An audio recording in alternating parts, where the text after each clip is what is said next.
today in Gotham City. What better place to begin 2026 in the Big East than the Mecca, Madison Square Garden. Everyone's ready to go, including the former Providence Friar, Bryce Hopkins. Yes, Kim English and the Friars, his former coach, will be playing with a bit of a chip on their shoulder today. And speaking of chips on my shoulder, how about this guy? Donnie Marshall is once again by my side as we bring you in for the first of three today on Fox. And, well, speaking of Bryce, he's outstanding, but he'll probably be wanting to feed and fan his new partner inside, Zuby Ejiofor. Yeah, it's a St. John's team that wants to get into a track meet, and you need your horses out of the gates. And that one, so aptly named Rick Pitino after Zuby Ejiofor. Just a guy who understands that as he goes, the team goes. Coming off a double-double versus Georgetown, they got to get him touches, though. He's only as good as his teammates will allow him today, Jimmy. Let's take a look at these starting lineups sponsored by Jeep. There's only one. Guard Layton, three of them. Edwards, Sellers, Floyd. Jameer Jones is the freshman of influence. Arunse, an improved low post player. He'll have his hands full today. Sannon, Sellers, Jackson, Hopkins, and Ejiofor, as we mentioned, the star inside for this St. John's team. We're expecting a high-scoring game. Both of these teams very efficient. And in the case of Providence, they love possessions. And by possessions, we mean pace. Our officials, Brian O'Connell, Matt Potter, and Nathan Hall, and we are underway. The opening tap, control to the Johnnies. Without Kadari Richmond, they are trying to iron out their backcourt with multiple guys that can handle. Ejiofor, right on cue, not allowed. And how do you get out of the starting blocks fast? We talked about it. Rick Pitino owns a horse named Zuby. And Zuby Ejiofor starting off the way he ended that game against Georgetown. Terrific rebounder.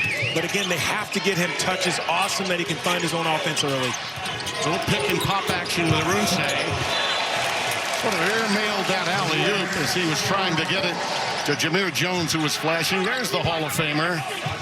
73 years young, and telling you that his energy level is as high now as it was when I met him in Providence in 1987 when he coached the Friars to the Final Four. Billy the Kid was his guard. Billy Donovan, who just went into the Hall of Fame as well this past year. Ejiofor, little ball fake. I know you love seeing that. I love the shot fake, Tim. Oh, yeah. Hopkins. Oh, he's got to go up. You got to attack the big. Jackson from downtown. Off the heel. There's Zuby again on the offensive glass. Got away with a little nudge in the back of Arunse. Someone's got to move. So many times Zuby will get that offensive rebound. Guys, just stand still and let him go to work. You got to move. Now he's got an opening. Why not? Yeah. Why not? It's amazing what that one extra pass will deliver, plus a third recycle on the shot clock. And here's what you get from St. John's. Unlike what Providence is going to show, they're just going to show a trap. St. John's is going to try to trap in the full court. They want you to feel them and cause problems. And English had to get that timeout. Yeah. Otherwise, it's 10 seconds. Yeah, this is just really nice work here. And this is Zuby Ejiofor understanding that stay spaced, guys will find you. When you take into account the offensive rebounds, that was a 50-second possession for St. John's. And you talked about as many possessions as possible. Well, when you're on defense, you obviously want to limit the possessions of your opponent. And I think that's the problem a lot of coaches have run into this season is, analytically speaking, they're so driven by the numbers. The numbers are saying as many possessions as you can get means you can score more points, but you also have to defend at the other end. By the way, this is the first of 9 home games. More home games being played at MSG this year than ever before. And may I also credit Rick Pitino for being resplendent, breaking out the Armanis and looking his best. I want to see more coaches get away from the sweating look of the COVID era and don the good Jay Wright-esque outfits. Yeah. Okay? Why not? Yeah. Let's go back to that. Some coaches it works on, and other coaches you'd rather see in a half step, Tim. That's just what it is. That's the reality. Yeah, guys don't wear suits like Coach Pitino does. It's true. Ooh, that nice move. Everything but the finish for Edwards, the phenom out of Georgia. Ooh, the iron unkind to Jackson. Out of bounds to Providence. I would have liked to see Bryce Hopkins give that up just a little bit sooner. Jackson was open for about 3 more clicks before that. Got to keep your head up, look ahead. It's easier to beat the pressure with the pass than it is the dribble. And look at that pressure. Sellers knocked that one out of bounds. And this is a very difficult place when you think about it, Donnie, to trigger an inbounds pass. At this location with 3/4 court ahead of you, they'll have to do it here.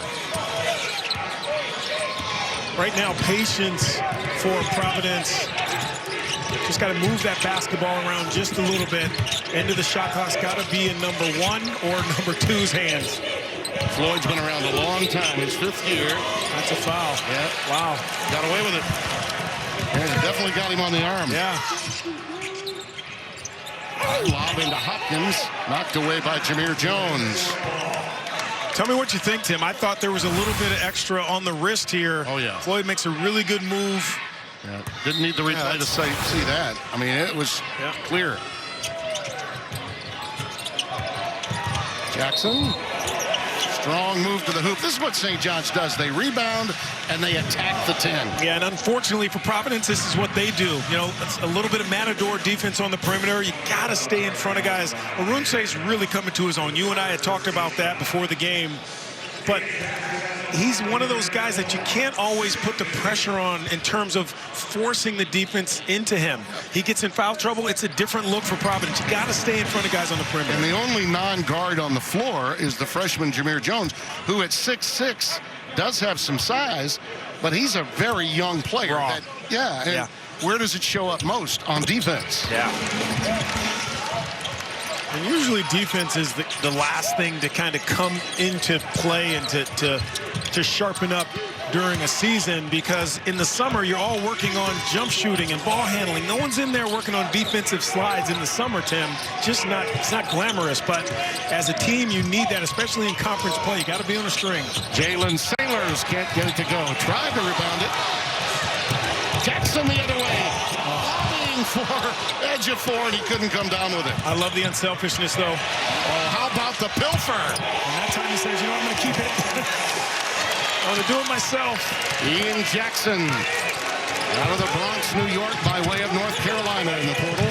I love his size, too. I know there's been some talk about who's the point guard. That was, to me, more for motivation for Coach Pitino's players, for guys to step up, take the challenge. You don't have to be John Stockton. You don't have to be Mark Price. You just have to be able to lead your team. I think Kim English, he may have to call a timeout if they score here before the TV timeout at under 16. Hopkins, not this time. And they're going to get the foul on Floyd as he was pushing out with as derriere. Actually, they're going to get Arunse rather than Floyd.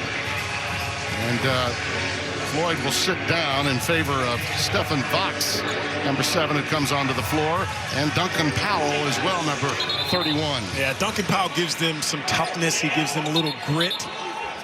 Kind of do a little bit of everything. We got a little woofing going on with Sellers. That's Osiah Sellers, number 4 of St. John's, who was beefing a little bit there. Got some Sellers on Sellers grind we got. Yeah, Osiah and Jalen were going at it a little bit. Some Big East woofing in 2026. Hopkins from downtown. The iron kind to the Providence transfer. Remember, they made 15 three-pointers against Georgetown. That was the game. When you're making shots, everyone looks great. The coaches look great. The players look great. You play a little bit better defense. I'm a little surprised he didn't call a timeout after that inside move, and finally they get a bucket. So Jalen Sellers does stop the bleeding to some extent. I will say for Kim English, though, you don't want to show panic on the road early. You know a timeout's coming, so I can kind of understand his perspective. That one's last touched by Jameer Jones. And mercifully, the media timeout comes. Trailing already by 11. St. John's is finding their rhythm after a difficult non-conference schedule. How about this grand larceny? Yeah, love this basketball. It's easy. You use your athleticism. We know they like to get out. This gets them going. Basket's getting huge for St. John's here at the Mecca. Pitino, too. Mentioned those days at Providence.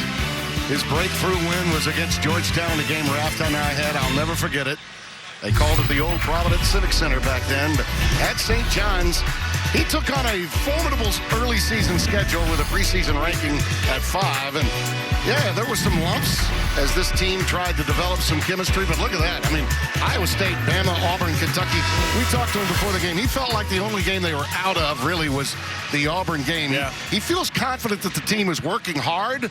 They're just developing. And when you lose a guy like Kadari Richmond, a big-time sort of point forward, if you will. Yep. With his size being what it is, and R.J. Lewis, who ignited them. Dylan Mitchell and other guys coming off the bench. These are fellas that, and Jackson, that are developing that chemistry now.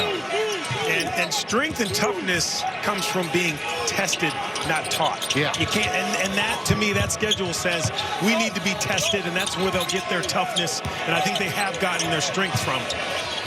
Beautiful passing out of the post by Ejiofor. Bucket would not fall for Osiah Sellers, but a foul spotted by Matt Potter underneath. And that one will go against Duncan Powell, his first, number 31 in black. St. John's really owning the glass, which is not a surprise, both on the offensive and defensive boards. 9-1 already. Boy, that was halfway down the cylinder now. But the tip in. And Zuby is all around the rack.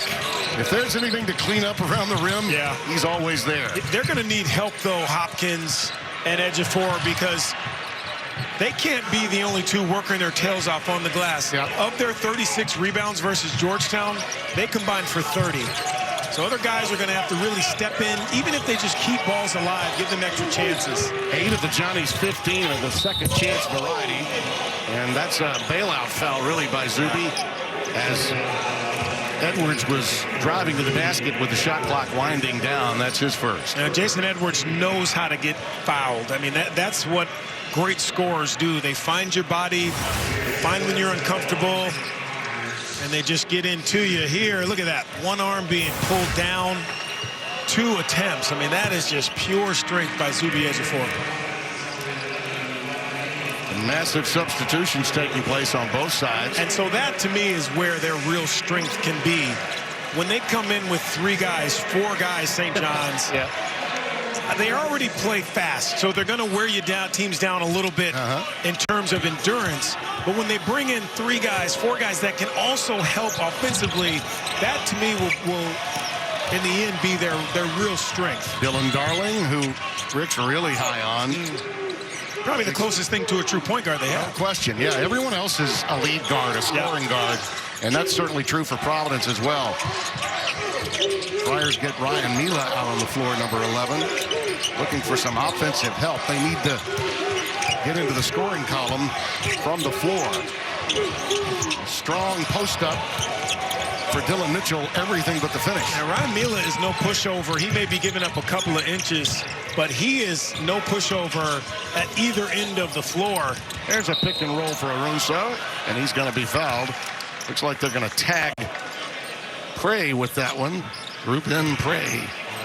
The one thing you do have to be reminded of, though, is when you come off the bench, you really don't have a play or two to kind of see how the pace is. You're supposed to be doing that when you're on the bench as the game starts. And if you don't come in ready, Coach Pitino obviously will let you hear it.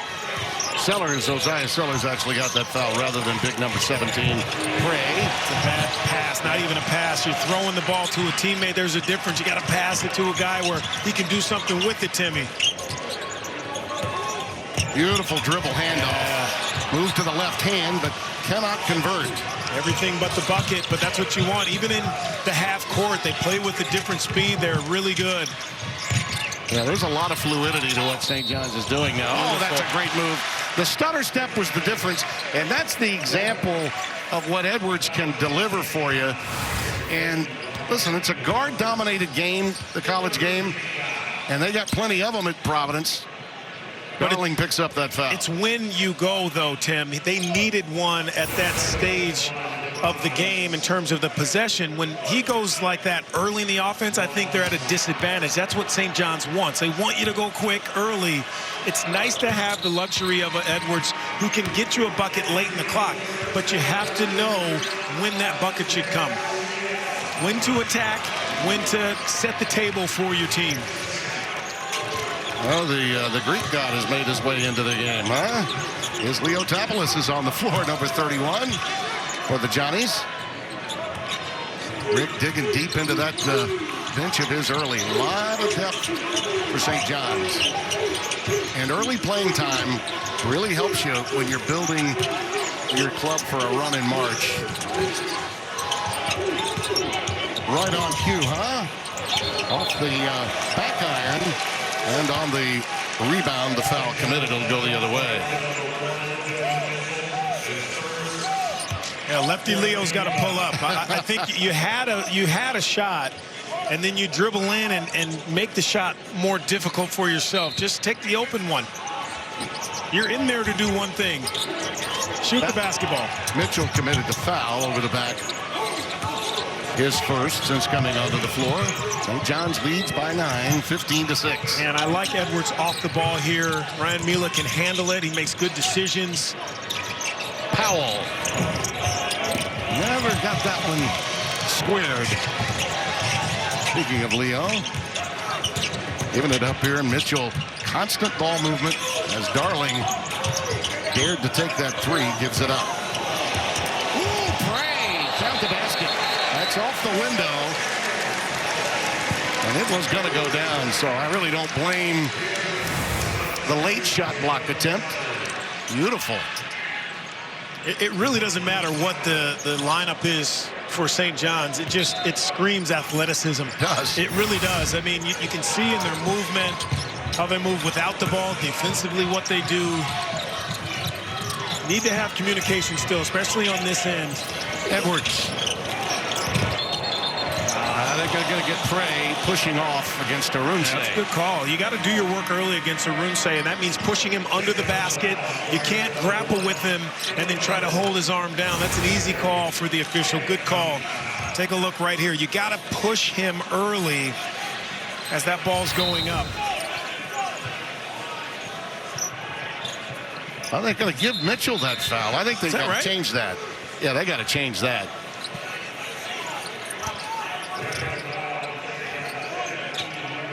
Yeah, they are changing it now. Yeah.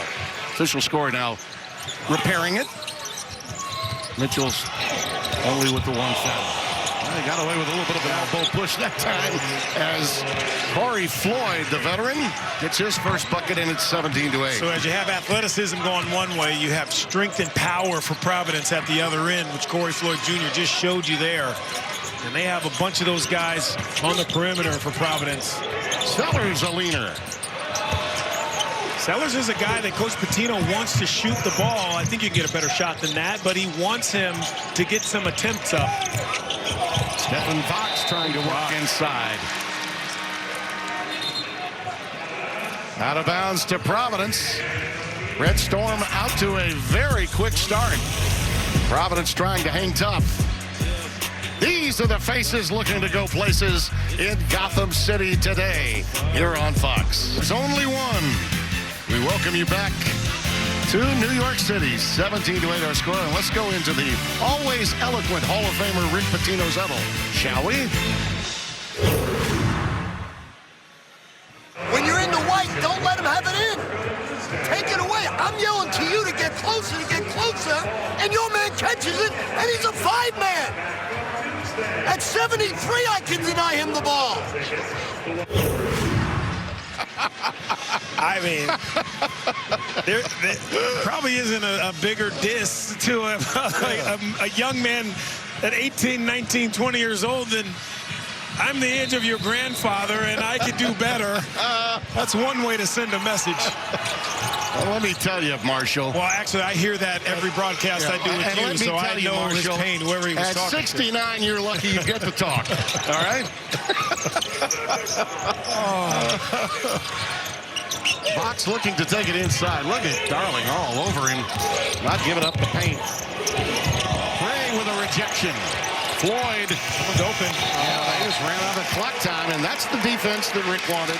Right away, he gives them some applause after getting their attention during that timeout. Yeah, message received, especially right out of a timeout. This was really nice help. Got away.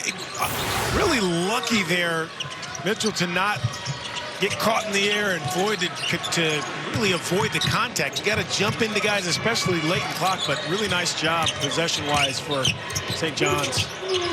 Tough boy, what a baseline runner that was, huh? I mean, he's just a tough shot made to look easy by Dylan Mitchell. Oh, look at this. The pressure is relentless in the backcourt. Milan really needed some help. Not as many Friars coming to give him that help. Right now, St. John's is just playing at a different speed. You know, that they're more deliberate with their movements, and the communication can be a little bit better for Providence defensively. Floyd with the lob to Arunse. There's the extra pass. And Corey Floyd Jr. knows that. He's a veteran. He's played enough games. No doubt about it. You and I were here for the Big East tournament when they mounted a huge comeback. Almost took down UConn. Floyd was in a lot of threes that afternoon. His old school, actually. Oh, absolutely. Pray. And Edwards, smallest man on the floor, comes down with it. They list him at 6'1". He's 5'11", and that's maybe with a step stool. Loose ball run down by Sellers. Strong double hits. And there's the extra guard getting the job done. And a quick timeout again. Pitino not at all happy with that layup. Yeah, when that floor is open, I feel like Corey Floyd, Arunse, Sellers, I think they can go to work a little bit more. Terrific vision. As soon as you catch that ball in the middle, no matter who you are, look towards the rim. And then here, Jalen Sellers understanding, find the body first, but finish the basket has to be the priority. And Pitino feels it. You know, there's a lot of energy being exerted here by St. John's to only show for a 7-point Yeah, and I lead. gotta tell you, I don't know if you heard, there's a hint of Providence Friarville in the building. Yeah. Okay, it's a sellout again here at Madison Square Garden, and the Friar faithful in and around the 5 boroughs are going to be heard from. And I'll tell you, having been to a few other conference tournaments, quarterfinal tournaments, nothing compares to the Big East. And when Providence is playing in a matchup against either UConn or St. John's, their fan base is as loud as ever. Since the 13-0 lead, PC has outscored them 12-6. Baker's dozen to open while pitching a shutout for St. John's. And as you said, they're only up 7 now at the halfway mark of the first half. Most of that damage has been done while Pitino has gone to his bench. He's made some changes and got his horse back in there, and this is where I think he can be so good. Not just scoring, but really good defense there. That time on the ball fake, he moved his feet. Unsure there, though. That's when he's got to make his mind up and say, okay, I am the alpha. I'm going to either try to go score, I'm going to draw one and then find someone, but he got caught in between. Tell you, watching this inbounds pass, which is not easy, and you see they're struggling to get the ball inbounded. Hopkins in front of that inbounds pass coming, and that's a load to deal with. You know, that length is tremendous that St. John's can bring up, and it leads to the turnover. Now St. John's has 4 of their 5 starters back in the game. Got to know where 31 and White is. And this guy too. What a pass. Everything but the finish. Jackson went reversal. Couldn't get it to go. Hopkins is such an outstanding passer. Great work on the glass that time. Unfortunately, Jamir Jones stepped out of bounds. I feel like Providence is You know, in a lot of games this year, when they're down, it's not because of their work rate. I mean, they're working their tails off. It's just trying to figure out still who your teammate is when you have so many new guys together in a new system for all of them. Yeah, developing your role with the currency of college basketball being where it is. By the way, Pitino, when he talked a little earlier about, you know, this game not being the game that I was involved in for 40 years, listen, he's letting people know, yes, it's different out there, okay? We understand it. But he's as comfortable with the way the game is being conducted now as any college coach his age could ever be. The deal-making transactional part of it, he can handle. Yeah. He can handle with ease. Yeah. But he's making people aware that each team is completely different. And this St. John's team, despite its run a year ago, is completely different than a one a year ago. Only Ejiofor returns from that team. Floyd, nice Euro step too. 19-14, Providence making its run now. And a foul on the other end. Looks like Edwards may have been tagged, reaching in. 6-0 run now for the Friars. Yeah, we've seen this already a few times in transition. Providence taking advantage of that open floor, the open space. Corey Floyd, the last time he got to the middle, found Arunse. That time he gets his nose to the rim. Picked up his second there on that reach in. So he'll sit down, and Ryan Mila comes in for him. A couple of fouls in 22 seconds committed by Corey, and he was just beginning to warm up offensively. It's what Providence has done most of the season, though. Each end of the floor shows a sharp dichotomy. You know, one end, they're proficient, they're scoring points, and then you get on defense, and you're just missing one or two things, maybe communication, reaching in instead of staying in front of guys. Got to balance that out a little bit better, maybe less scoring, more focus on the defensive end. It's hard putting it together, though, especially this time of year in conference play, Tim. Kim English, only 37 years of age, watching his guards get the job done. Edwards end to end. So good.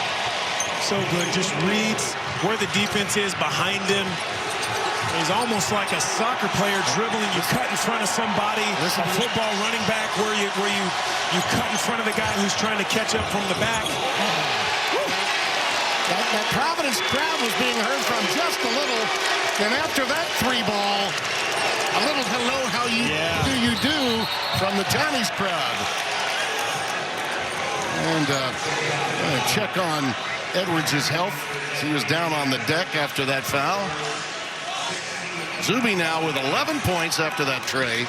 5 rebounds, well on his way to yet another double-double. I mean, I don't know what else you could ask for. Zuby Ejiofor's made 3 threes. When we asked Pitino before the game, you know, about Zuby Ejiofor, he's like, he's showing up every game. Besides, maybe Dylan Mitchell has been maybe one of the most consistent guys, but Zuby Ejiofor hits the start button for them. Ian Jackson got that foul, his first. This has been no picnic, just getting the ball inbounded. This time Ryan Mila being made aware that he can run the baseline. That's what Kim was pointing out to number 11 in black. And Edwards will bring it up against Ian Jackson.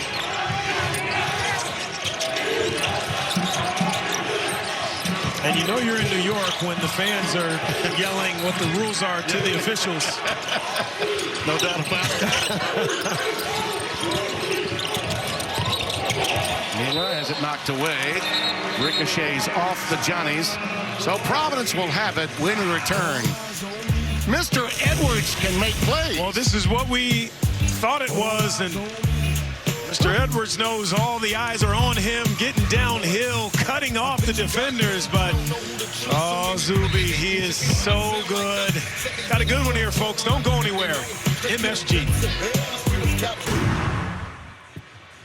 We're good. Since the first, we chipped away every time. It's a normal game. They got 12 points on Bryce's Zuby threes. That ain't going to be it, all right? Yeah, I like it. Kim English is totally right. They're holding St. John's to 32%. If it weren't for the Zuby threes, I mean, that's the difference. You just keep playing your game, get out into the open court, They have 7 field goals that are all in the paint attempt. That is what you have to do on the road. They have not made a three-pointer yet. They've only attempted Providence 3, but they're fine. When you're on the road, you got to continue to stay positive with your guys. So I love the message Kim English gave them in that timeout. By the way, that veteran coach by Kim English's side is Dennis Felton, former head coach at Western Kentucky, and also at Georgia, where he had one of the most miraculous conference tournament championships ever. Look at that tip-in. Oh! I mean, you talk about a bucket from your hip pocket on a putback. Athleticism at its finest. Incredible by Jameer Jones. That was exceptional. 22-18 after a 13-0 start for St. John's. And the foul spotted underneath. Yeah, you come out of a timeout and you have a short clock. You got to go quick. I think it surprised them a little bit, but no one retreated. They stayed in there. You fight for an offensive rebound. What a terrific, terrific tap in. You know, look what I see from Jameer Jones. Pride of Oak Ridge High, Sarasota, Florida. Jameer Jones is one of those just freak athletes. Yeah. You know, you throw him out there, you don't have to run much for him, and he showed you right there.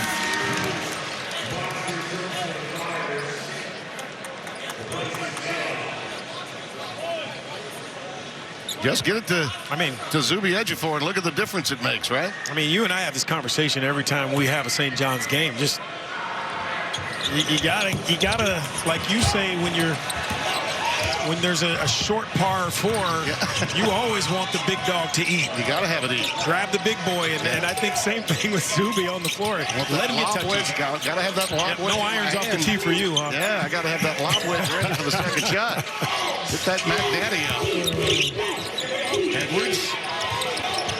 Shot clock down to 7. What a scoop to the hoop. Beautiful ad-lib move. It did touch iron. So a fresh clock and now a tie ball with the arrow to Providence. Nice work on the glass by Stephen Vox. Fight for that one. Vox is another one of those guys that can really be special, put in the right situation. He's only taken 1 shot, but he's got such a beautiful stroke. You know, when his feet are set and they're underneath him, he's deadly. I got to tell you, I'm impressed with Providence because they've been struggling, not playing well defensively. I mean, they come in 0-2 in the Big East, 7-6 overall. They're playing with a sense of desperation this early in the Big East. They haven't played in 15 days. Long layoff. I mean, that's hard.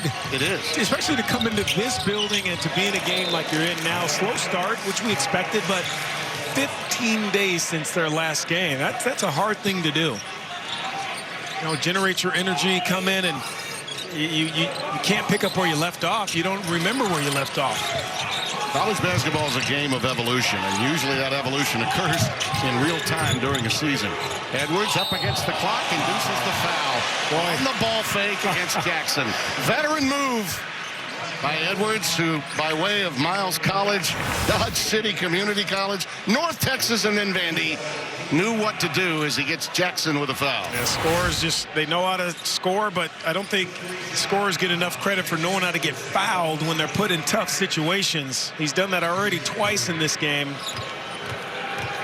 First team All-American Athletic Conference at North Texas. Third team All-SEC prior to that. This young man's played a lot of basketball in a variety of spots.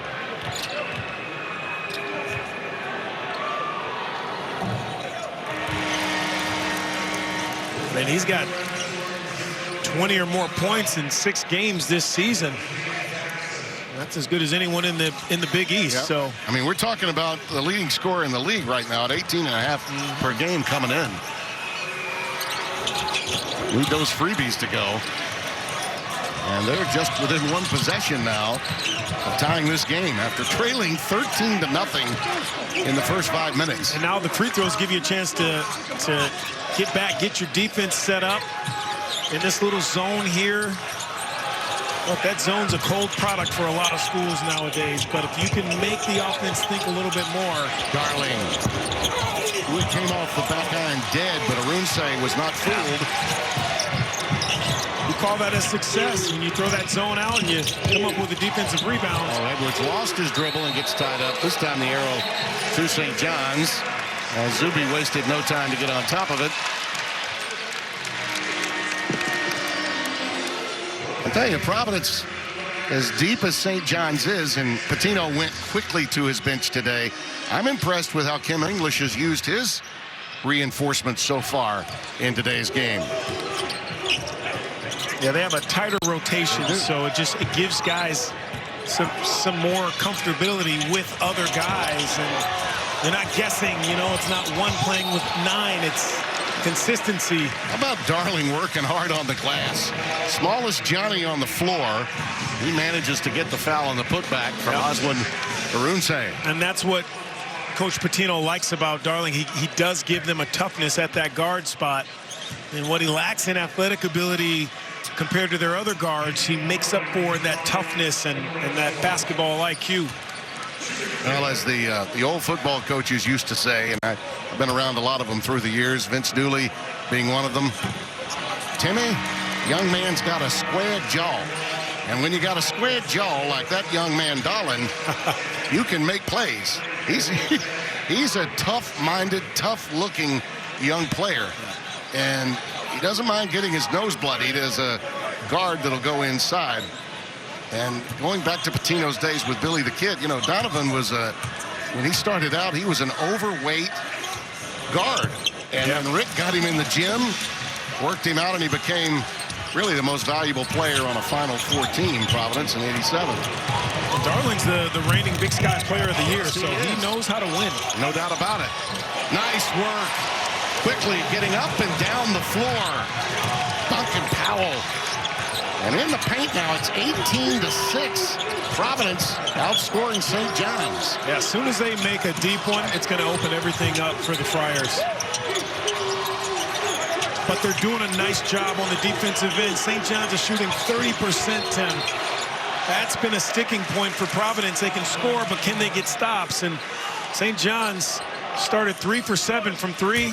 They're one of their last 9 since then. I mean, that is just a nice feeling your way through the defensive end and running at shooters for Providence. Kalen Sellers picked up the foul. Ejiofor will get to the free throw line. English doing a little lobbying with the veteran Brian O'Connell.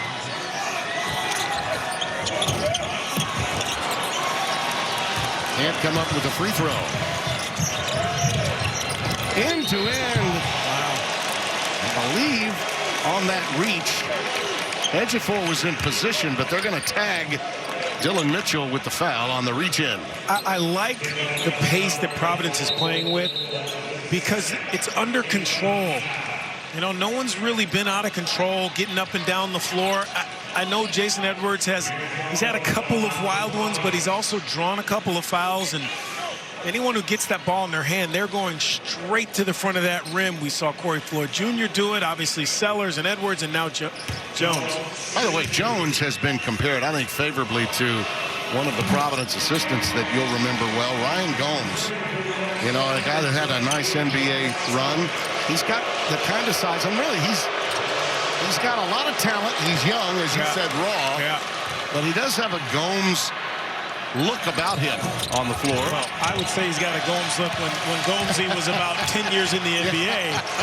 Ryan Gomes wished his body looked like that when he was 19 years old. Gomesy's my play little brother, so I like to give him a hard time. I think that's a great pickup of him on that staff with Kim English this year. Nice new addition, Ryan Gomes being back at his alma mater.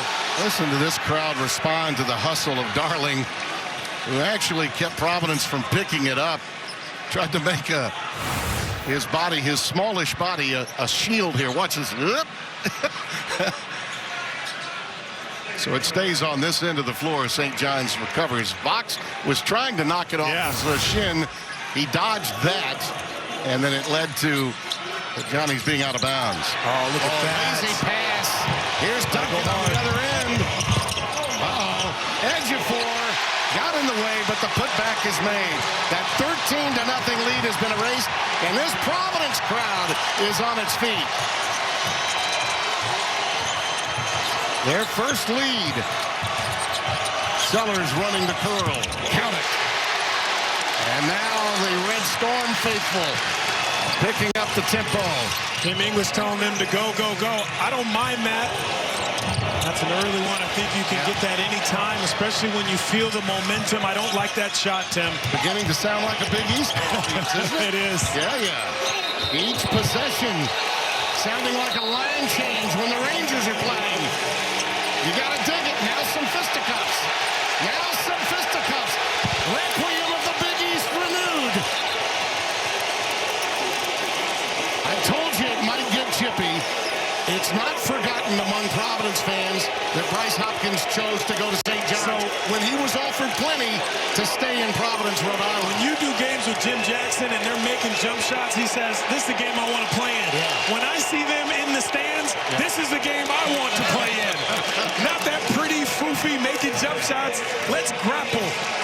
Let's get after it a little bit. Somewhere in heaven, Al McGuire of Madison Square Garden fame is thinking about his brother Dick and how he needed to start a fight to clear it up so Dick could score points. This is Big East basketball at its finest, folks. Madison Square Garden. Find the bar in the Bronx. Fox College Hoops.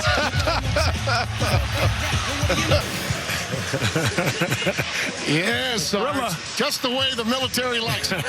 And for those of you wondering what precipitated all of the emotion, Duncan Powell, not surprisingly, fighting for it, and a little woofing taking place as he hit the deck from Powell. And see, this is just what you love seeing in Big East play. No fouls, by the way, which I also think the officials did a great job of handling. They're a really good crew today. Matt Potter, Brian O'Connell, and Nathan Hall. But to me, this is what Powell brings to this Providence team. We asked Kim English about that before the game. I think it gives them that old school, gritty Providence Friar image. It really does. I think he fits them perfectly when you have guys who can score the ball. And he can score now, Powell. He's not just out there to be a bruiser.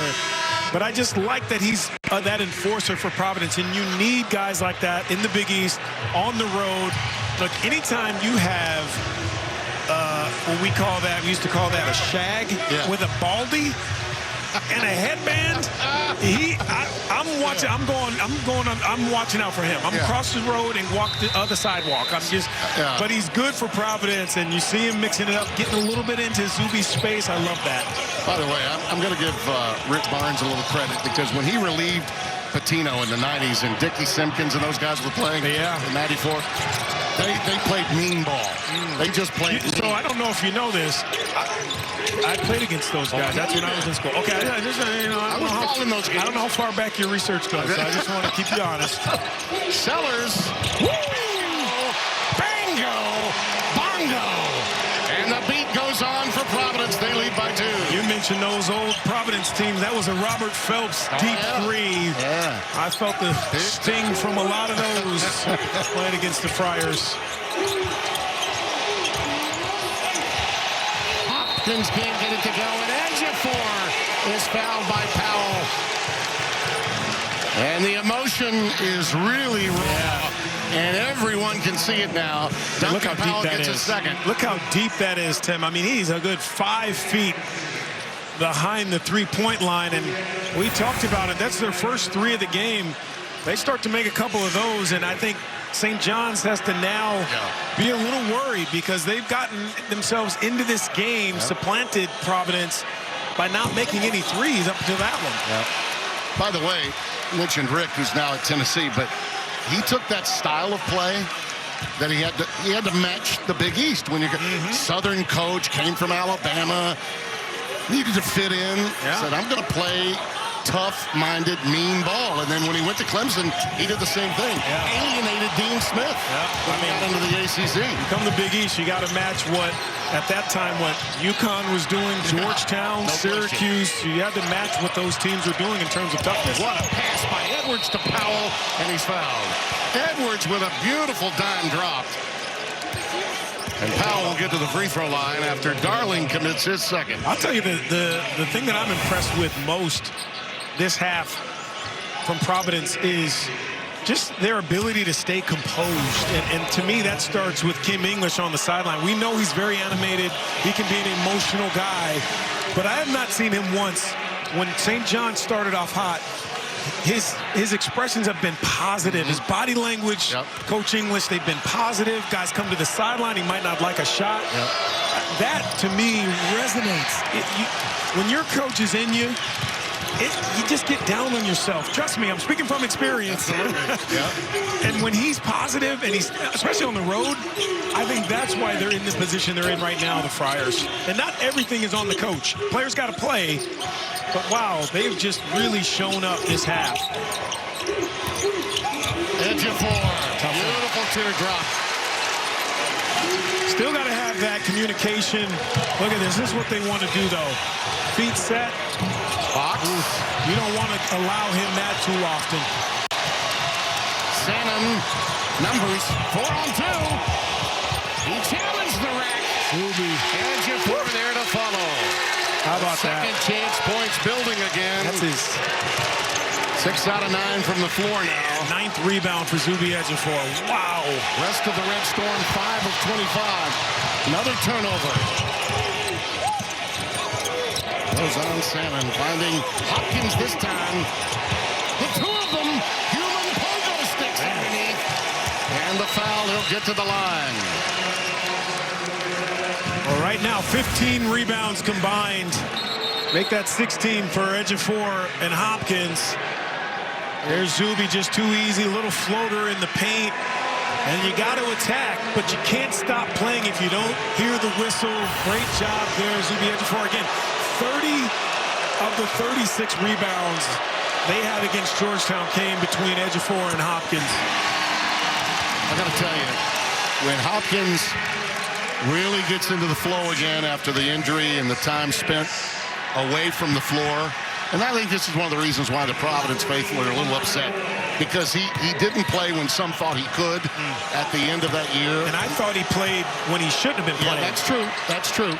But, you know, when he's right, he's got the ability in an all-floor game to match really well with a guy like Zuby Ejiofor. They could become a dynamite, high-low, you know, offensive machine if they get going simultaneously.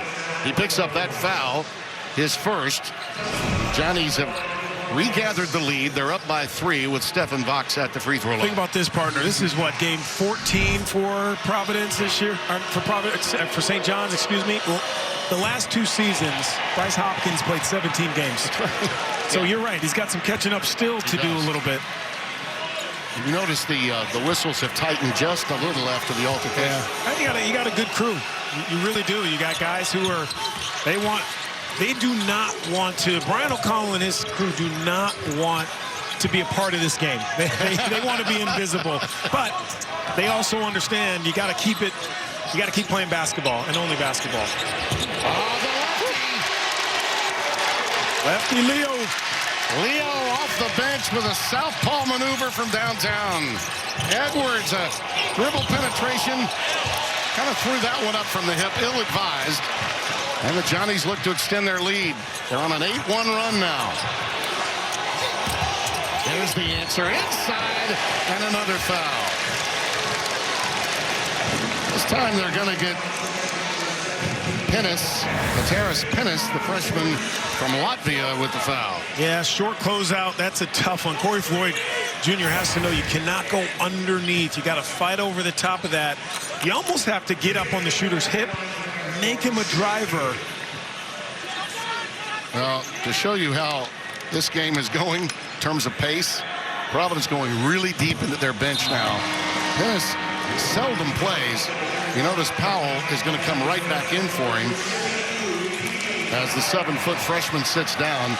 Zuby has done everything but hit free throws. He's 1 out of 6 at the line. And I think it's worth noting that Oswin Arunse has 2 fouls, so you know it's changed the complexion of what Providence can do. It also may have sped them up just a little bit, even though he does get up and down. This is the byproduct of fouls being committed in a game that the Friars need to muck up to make a comeback, which is exactly what they did. They got extra physical to get the lead, and now St. John's has responded and regathered a lead of 6. Well, what they need to do, though, and they got to talk about this at halftime, you got 20 points in the paint. You can't get away from that because you made a couple of threes. Yeah, that's a walk.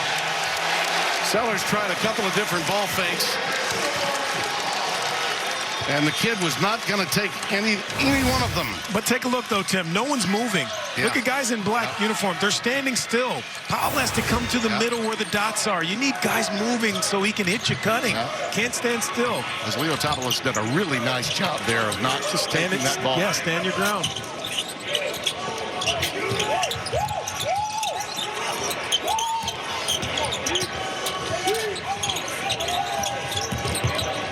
Io's out there now, too, for St. John's. Wow. Put back again. Ejiofor's foul.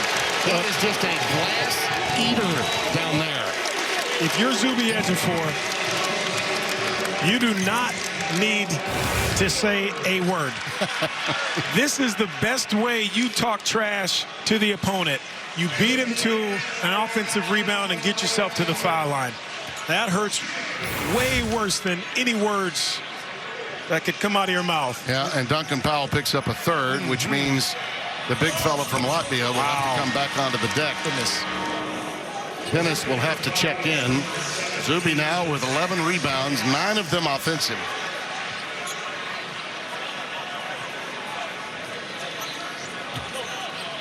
And when he goes after a rebound, he's not telling his opponent, no offense, but I'm going to get this. He's going after it big time. A little frustrated with himself about the missed free throws. He'll check out. Listen to the crowd response to his play. They are digging it. It's the St. John's team, though, that shoots 78%, 79% from the foul line. So he probably feels he's letting his team down a little bit. He's left a lot on that foul line. Zuby Ejiofor, 3 of 9. Providence trying to get back in it. Nice move by Sellers. He willed his way to the basket there. That was a bucket they needed before the break. And 22 of their 31 have come in the painted area. They fought back from that 13-love score at the beginning to get closer. Sellers with an answer. Johnny's by 7. I know it's early in the game, but this is one of those last possessions that could be very meaningful. I agree. Edwards, tough shot. Well defended by Sannon. At the buzzer. What an entertaining first 20 minutes, huh? Yeah, it really was. I thought the defense of Providence did a really nice job. The pace was good, and St. John's doing what they do, controlling the glass. After a 13-0 run to open, they close with a 12-3 spurt. At the end of the half, Johnny's with the lead. We'll send you to Los Angeles for the Jeep Halftime Report right after this. You're watching Fox College Hoop in the Big East, baby. Going tomorrow. Taking a look at our first half stats. Sponsored by Jeep. There's only one. A game that began with St. John's on fire. Then Providence mounted a really physical comeback. A little bit like my partner, Donnie Marshall, used to play for Jim Calhoun back in the day. But ultimately, Ejiofor, as we highlighted at the top, is the catalyst for everything that really happens in this game, the ebb and flow of it all, and we welcome you back. Yeah, and it wasn't a perfect half for Zuby. No. He's got to make his free throws. He's going to get fouled a lot, but he really did command that. His presence was felt inside, and obviously to start the game out, 3 of 3 from behind the arc. But he had a full game already in terms of the numbers. 18 points, 11 rebounds. Give you an example of his dominance. He was 6 for 9. The rest of the starters, 4 for 24. Yeah. So they got to get in line and follow Zuby's lead in the second half. Providence's guards, when they mounted that comeback, had no problem getting the ball to the painted area and having a field day. Now, they got to find a way to continue to do that. In large measure, if you get Ejiofor and Hopkins away from the basket, spreading the floor, you're able to do it. Tim English is relying on those guards. And Arun saying a wonder kid in Jameer Jones to elevate his level of play. That ball was tipped, knocked away by Edwards. St. John's will control it. But deflection's so important. Now you get a chance to reset. Shot clock's at 22. It seems like something little, but just getting those hands in the passing lanes can be so disruptive. Jackson from downtown. Good block out that time. And then, oh, by the way, sometimes that rock can be a little slippery when it's wet, as the Commodores once sang years ago. And St. John's will get a recycle. And now Arunse, remember, he had 2 fouls in the first half. He's back in the game and trying to be a difference maker after watching what Zuby did in that first half. Air ball from Jackson. This one's run down by the Friars. And I would say try to get Arunse involved early, Tim. You know he's been sitting a while. Pull up. Sellers gets it to go in the painted area. Yeah, nice start for Providence. Kind of more of the same. Getting in the teeth of the defense. Johnny's had a 12-3 run to close the half to take the 7-point lead at the intermission. So a good start is needed for the Friars. Talk about settling on shots. That might have been an early settle. Look, you make a couple so you think you can make them all. That's the problem at times. And Providence is saying, look, if Zuby Ejiofor is going to stand out there after the half he had with 11 rebounds and shoot threes, we can live with that. All right. And Edwards with a veteran play that time. He uses his quickness to get Jackson a third foul, and Ian will have to sit right away. And that'll bring the left-hander back on the floor. Greek God, who knocked down 1 triple in the first half, back onto the floor for Coach Pitino. Lefteris Leotopoulos, number 31 in white.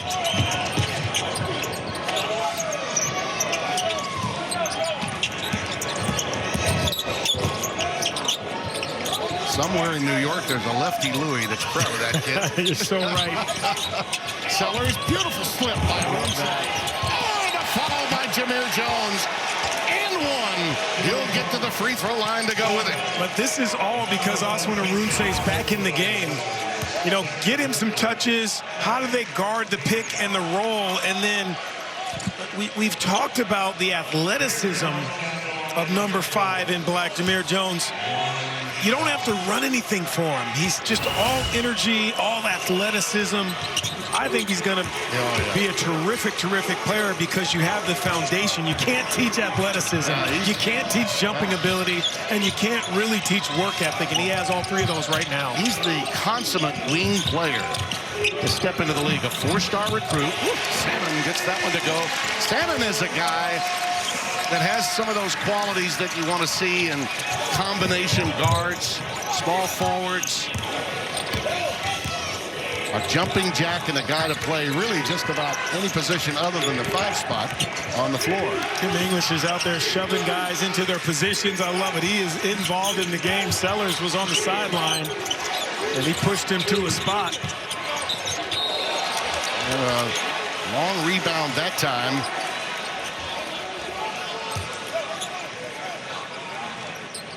Thought for a moment Nathan Hall had a foul. He did not. Just out of bounds. And it belongs to Providence. Foot was on the inline. It's a really good time for Providence to try to make a little mini run here. Crowd's out of it. They're still coming back from getting their hot dogs and pretzels. And a couple of libations. Yep. Probably Just a few. cooler hot pop. Edwards, beautiful ball fake. A little quick with the trigger there, though. This time, a little root up foul on Hopkins. Oh, Jones just continuing to force his will down low. Quicker to the ball, Don. He's quicker to the ball than just about everybody, and in this case, quicker to the ball than Hopkins. And he's watching the ball. That's what good rebounders do. They don't just see a shot, turn, and go to the hoop. They watch the ball as it's in the air. Used his strength, his upper body strength to get past Hopkins that time. Oh, Topless, really good play. Stayed his ground. End to end, and they both hit the deck. And this will be a blocking foul against Providence. Goes against Jameer Jones, and he's holding that shoulder of his second. Yeah, just way too late. Nice job by Lefty, though, to get that thing downhill, get himself to the foul line.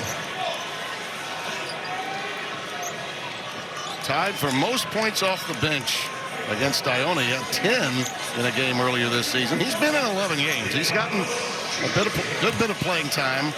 Pitino loves guys like this. And along with Darling, he hasn't played as many minutes as Darling, but he's the kind of guy that Rick loves to have on the floor. Well, think about this, too. He's one of 4 guys who returned to this team for Rick Pitino. And we talk about retention, and we talk about how important it is to play the portal game and do all that, but you need to keep some guys. Foundation of a program. Yeah, you got to have a couple. Have a foundation to your program and a culture. And Coach Pitino has adapted and adjusted to the transactional era, but you still want culture builders in your program. Floyd finds Vox. He airs it out, and that triple was a thing of beauty. Man. Falling away. 42-39 Johnnies. When his feet are right, Tim, there aren't many better shooters in the Big East. I mean, he is an elite shooter when his feet are underneath him. And said, just take a look as he comes off of this. Now, I like that he didn't think twice about it. Move without the ball. They got stuck a little bit in the first half there. Runs right into it. Great look by Corey Floyd Jr. That was just the second 3-ball connected for Providence today. And he's got great size. He does. Box, you know, 6'6", 6'7", strong. Young man from Estonia. Boy, can't get that one to go. That's good D by Zuby, though. You're guarding a combo guard off the dribble on the perimeter. Edge of 4. No double coming. He knows it, too. And a foul. Jones came over to pinch him late, and he gets the foul, which is good news, it would appear, for Arunse. Zuby lays out, takes a little siesta.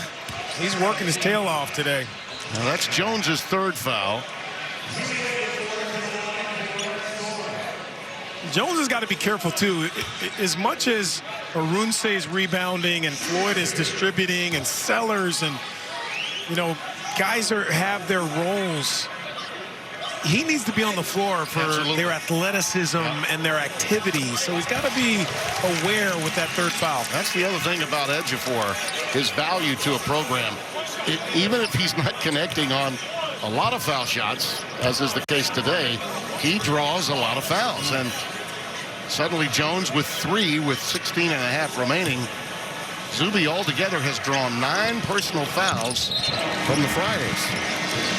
Think about this. This has really been the edge that St. John's has had. They have 16 offensive rebounds. Against Georgetown, they had 14 total, and that helped them score 95 points. But defensively, rebounding-wise, Providence, I'm sure, talked about it in the locker room at halftime. You got to find a body. How about that dribbling exhibition from Sellers? Arunse on the other end. Great recovery by Ejiofor. And Mila needs help. Got to move this way. Finally gets it out to Sellers. Well, he dribbled through a couple of double teams. Ejiofor clears. Out to Darling, who's running the show now. Tried to work high-low to Hopkins. And turned it over. Here's Vox. High pick from Arunse. Got to find him. He's got a size advantage down there. Sure does on that switch. There it is. Foul. Yep. You don't look at him, you don't get that foul. Got a timeout. 44-39. Josiah Sellers commits his 3rd. Attrition could be a factor late in the game. Don't run out of breath, Donnie. We got more work to do in the Garden.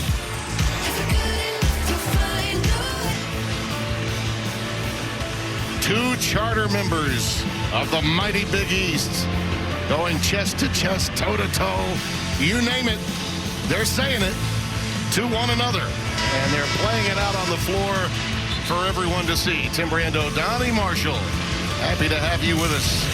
I think we're glad the volume was turned down, though. Yeah. No audio on that. That's whatever they were saying, Tim. Indeed. Some of that's allowed on cable television these days. Or at least they don't apologize for it. That's right. You don't have to apologize. Yeah. Apologize on cable. No 7-second delays. Stephen Box will trigger it in. No points yet for Ejiofor here in the second half, which is noteworthy here in the early going. Hila finds Box, who hit a triple the last time up. A little more court awareness that time from the Johnnies to get in front of him, but in so doing, the foul committed by Jozan Senin. And I'm a huge Box fan. I just think he can add so much to this Providence offense, a stability.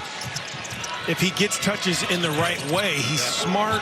He's played against some professionals before he got to Providence. I mean, he's got some experience. Absolutely. I'd love to see him touch that ball a little bit more. By the way, already 5 team fouls against St. John's. And look at Sellers, who is really attacking the rim every time down. He's up to 13 on the afternoon. Yeah, it's 28 points in the paint for Providence. Sometimes teams go in at halftime and they kind of change things when they come back out. Right now, Kim English says, look, this is what's gotten us into this game, and it's going to help us win this game. Get that ball in the paint. Well, Topless in the game along with Darling now. And again, Providence defensively shutting off the painted area for St. John's. Knocked out of bounds by the Friars. That's to shoot as Darling prepares to trigger it in. That's Box staying in front of guys, all of them. Stay in front. You know, Arunse's got 2 fouls. You got to protect him a little bit. Got to put it up. Ejiofor's got it. Boy. Why you don't need to, might be just a little off balance, but that's going to be 3. Yep. It really changes the complexion of the game for Providence. Sure, because Duncan Powell's already got 3. This is your other big physical player, and now he has 3 fouls. Then you go to your bench with guys who don't have as much experience yet. This will force Pennis to come back on the floor. So that is now 10 personal fouls drawn by Zuby Ejiofor against Providence Friars players. Terrace Pennis, number 17 in black, checking in.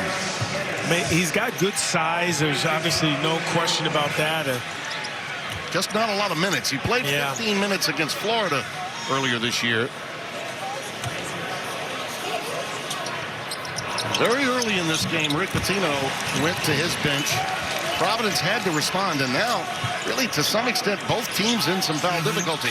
You mentioned the frontline players for Providence, and St. John's now only a couple fouls away from putting the Friars in the bonus.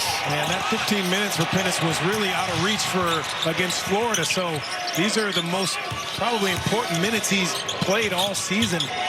Johnny's forced a turnover. Now the offensive rebound for Ejiofor.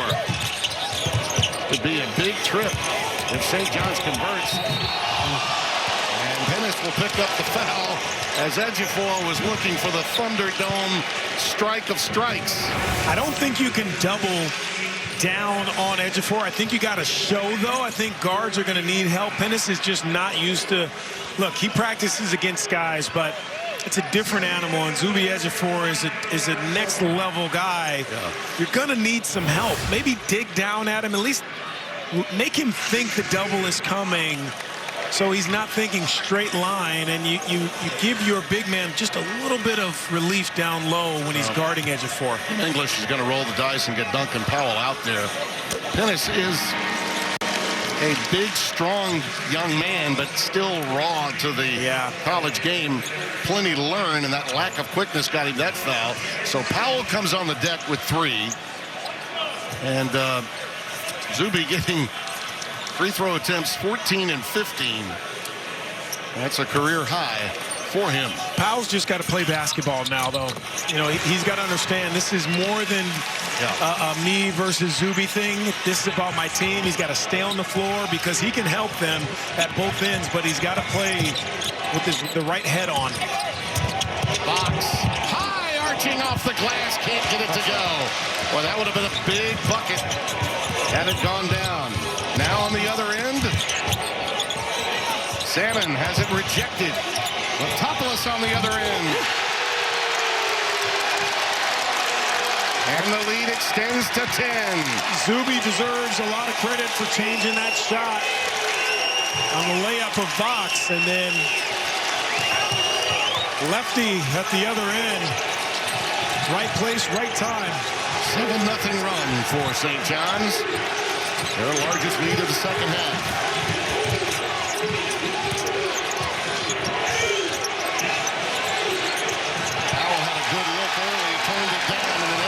Got to him, and a turnover, the end result. Any hesitation, and you're in trouble. Sometimes you turn down a good look early, you may never get it. You may never get another one. And that's a tough one. You're making a pass 4 feet away to a teammate. Maybe a little dribble handoff, let him come get it, but it's what the building does to you a little bit too, Tim. You know, I played a ton of games in here, and at the college level and the professional level, and it doesn't matter who's in the seats, you're at MSG, and it's just the energy of this building. Sometimes it affects the way you play, good and bad. Cole Hargrove has checked into the game. Pass a little too strong for Ejiofor. Powell comes out of there with it. Sellers now must lead from the backcourt perspective. It's a mismatch he likes. Couldn't get it to go. Dylan Mitchell clears. Numbers. He tried to solo. Probably shouldn't have. And an oh-by-the-way foul against Sannon. Number 2 on him. I think Ken English just wanted to get Edwards' attention to something. And it was just a quick blow for him as Powell sits down. They can't afford not having him on the deck along with Sellers in the backcourt. Yeah. I think the quick fix for Providence is Hargrove in the game right now. He's got great size, can battle down low. He's got some fouls to give. Oh, and listen, St. John's commits one more foul. Providence is shooting free throws the rest of the day with 13 minutes left. Nice work on the offensive box. Hargrove gives it up to Edwards.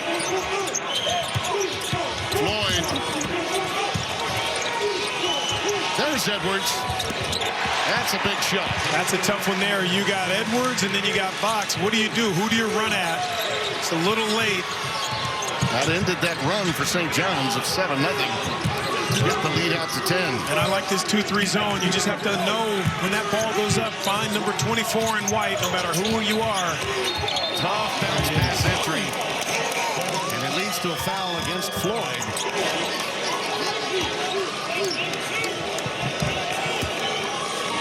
Yeah, we talked about this earlier, Tim. Moving without the basketball, showing up for a teammate, swing. You get there a little bit late. He's going to make you pay. Oh, he talked about how he's traveled around and been successful everywhere he's been. Coming off a really poor performance against Seton Hall. There's only 2 out of 8 from the floor. By the way, speaking of, how about Shaheen Holloway and the job he's done with his team after an uncharacteristic season a year ago? They really overachieved. That ball is out of bounds. Great job by Cole Hargrove. He's in the game for his defense. He's a low-usage big man. He started every game for Drexel last year and was All-CAA defensive honors. So that's why you saw him in the game. Obviously, Arunse in some foul trouble. Short stick from Philly. Jones with a beautiful dime and a foul. It'll go against Ejiofor, and that is the 7th team foul, the second on Zuby. And as we mentioned, it's a shot and a bonus the rest of the way for Providence. I like Providence and their approach to attacking. They are very intentional and under control in their transition, sharing the basketball. Right now, only 4 assists for Providence, but they're getting downhill, and once you get to the rim, you got to go finish or draw some contact, and they're doing that. Arunse 71% at the line. I cannot say enough about his improvement on the offensive end of the floor since a season ago. So important to them. You're right. He's got to be in the running for most improved player in the Big East. And I think the more that his teammates understand that, the better. A foul away from the Ball this time, spotted by That's a tough one. That's O'Connell. fourth one on Jones. Ouch. That hurts. Oh, get that Parliament Funkadelic at work. Bootsy and the band underway in the city on Fox. Crowd will tell you the story here at the end. Ejiofor, the buzzer. Let the big man eat. That's all I'm saying. You got to. So many great things happen when Zuby Ejiofor touches the ball. Oh, man. And the game winner is the validation to that statement. Just a year and 3 weeks ago, and a game that enabled St. John's to become ranked and then move on to win the Big East with authority. Providence went on a skid after that. Here our game summary. You see the three-point shooting story. The points in the paint really with Providence. Foul difficulty, something also that's not listed there that's going to be something to keep an eye on, particularly after that fourth foul that was picked up as we went to break for Providence. I have a question for you. How did that feel? Like the last voice heard was mine and not yours. Is that okay with you? How does that sit with you? Well, over time, I've got wisdom. Just make believe we're in therapy right now. How does that make you feel?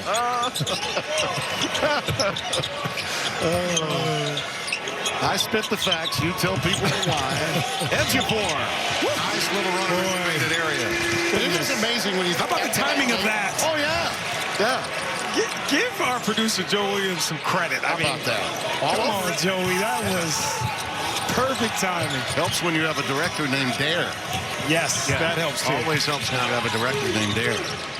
53-46. 11 and change remaining. Zuby today, 13 boards. That ties a career high. 10 of them offensive. And he's all over the place. On the deck right there looking for the loose ball. That three ball won't fall. Pulled down by Dylan Mitchell. Into end. Now see, that's one of those moments where I think the player does know he's in Madison Square Garden. Yeah. He made his mind up long before he got past half court that he was going to rock the rim. Yeah. Fox picks up the foul. Just his first. Look at that shot fake. I love it. The finish through traffic. And this is what makes Zuby so special. On the floor, poking that ball away. He's not resting on his laurels on the offensive end. Again, going back to a year ago, think about it now. St. John's was really, really good, but a lot of people were skeptical. They win that game. I remember as we were going in at the end of the conclusion of that game right before Christmas, saying not only do I think this team could go to the tournament, but I think they could maybe make a run. And I had no idea that they would dominate the Big East the way they did. Yeah. They did.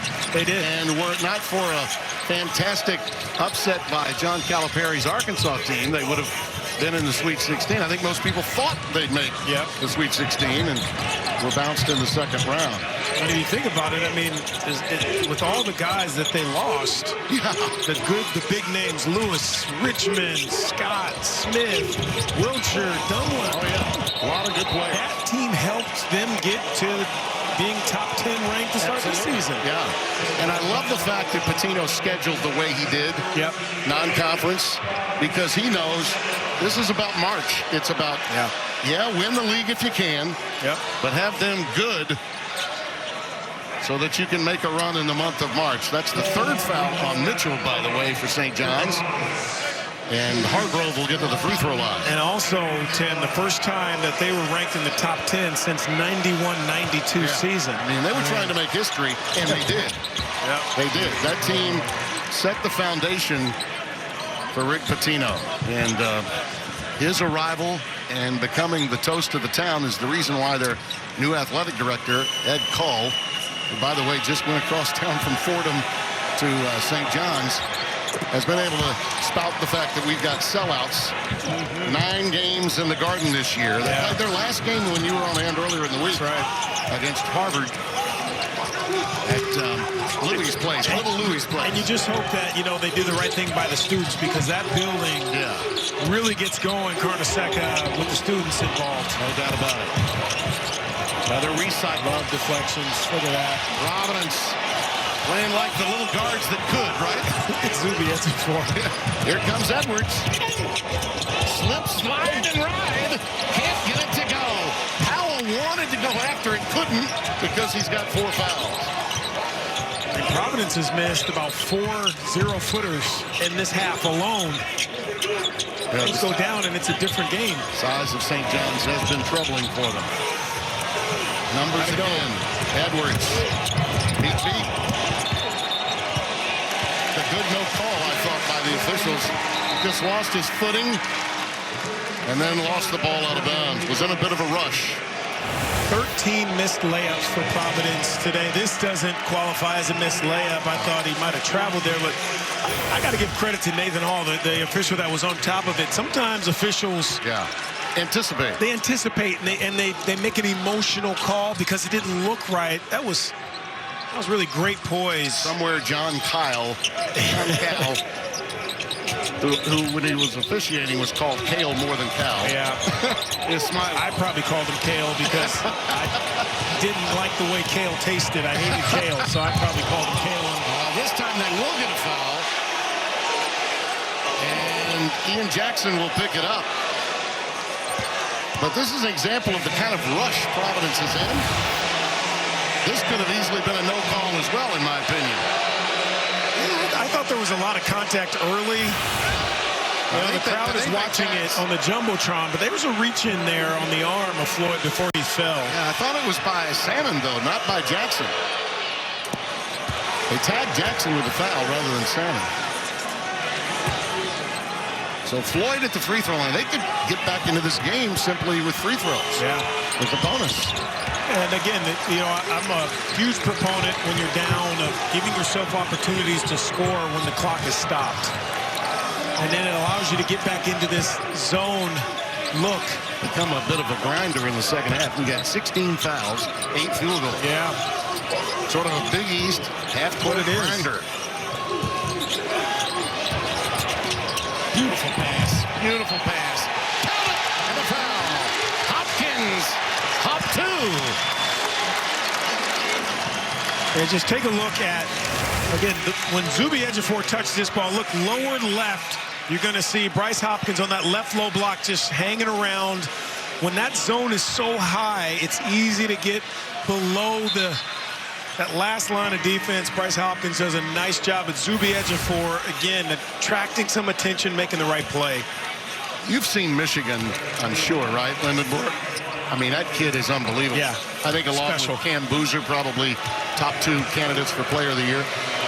They both remind me of this guy, and this guy is another one, a little before your time, John Williams. He's got an all-floor game. I mean, I don't know that Bryce even knows how good he can be because he was injured and out of the game for so long.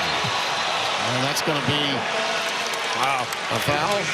No, tie ball. Yeah, Zuby Ejiofor tie ball, yeah. Just took it.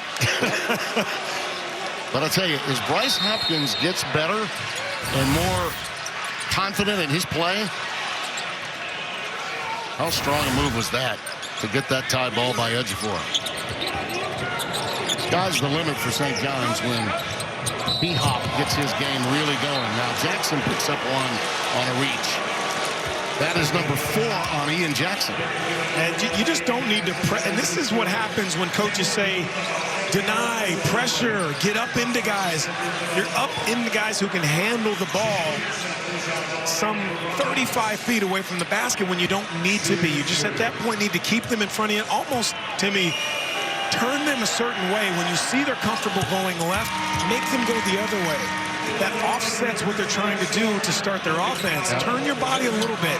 You don't have to get under guys, especially not a guy like Jalen Sellers.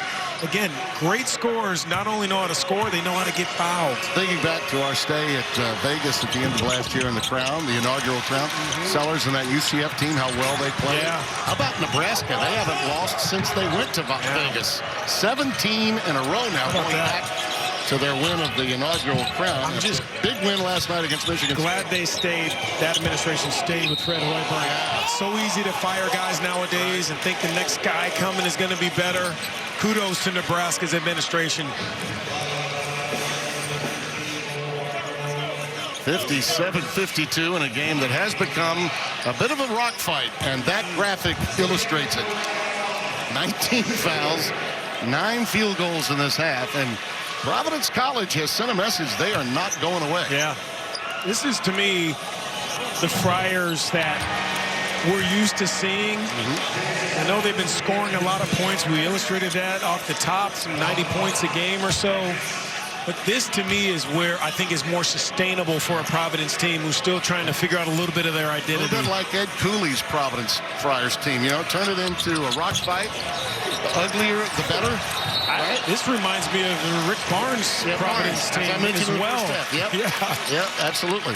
Which there's nothing wrong with that. You're going to be in games. You got guys who are going to fight for you.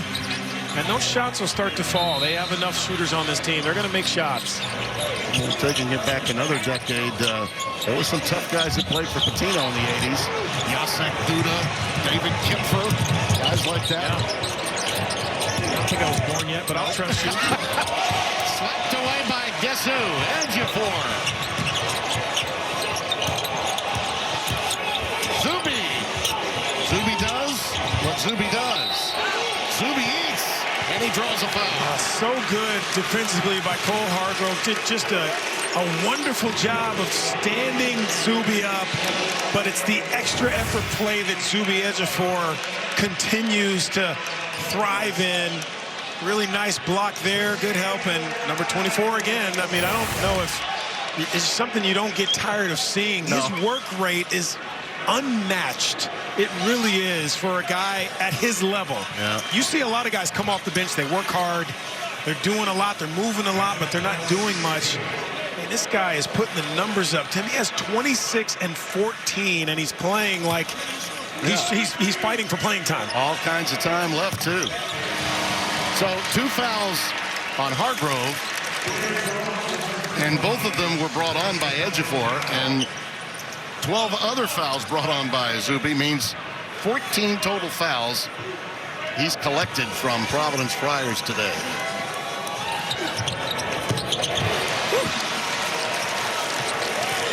I mean, he may be breaking a lot of records before this game is done. Career and St. John's records. Tough pass, every entry pass with this press. Difficult to make. Well, you got Bryce Hopkins with that athletic ability on the ball, on the baseline. Edwards looking to use his speed and quickness, but look at Hopkins right there. He can guard anybody on the floor. Hargrove for 3. That's great defense. You got to pick your poison. Now watch this handle for B-Hop. Watch the handle. I mean, it's not an all-floor game. He's got an all-floor game. I'm telling you, Hopkins can be as good as he wants to be. When healthy, this kid is right up there with Zuby. Yeah, he is a talent out in the open floor. Bryce Hopkins, St. John's, trying to hold off the Friars. The most valuable lesson is when you feed Zuby, great things happen. I'd say so, Coach. Just as you said we confer.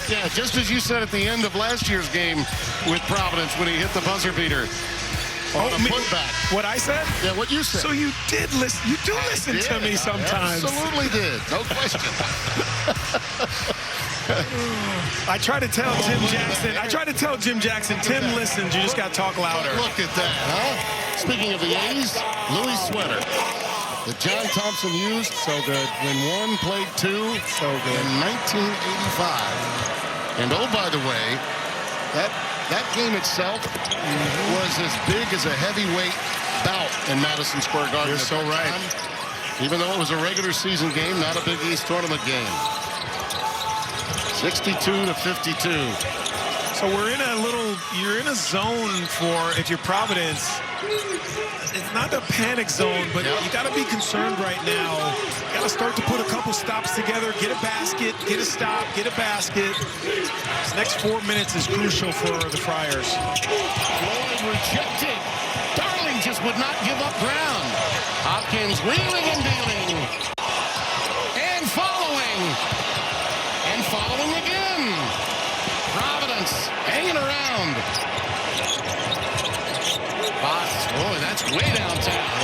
do that. You love him. I do.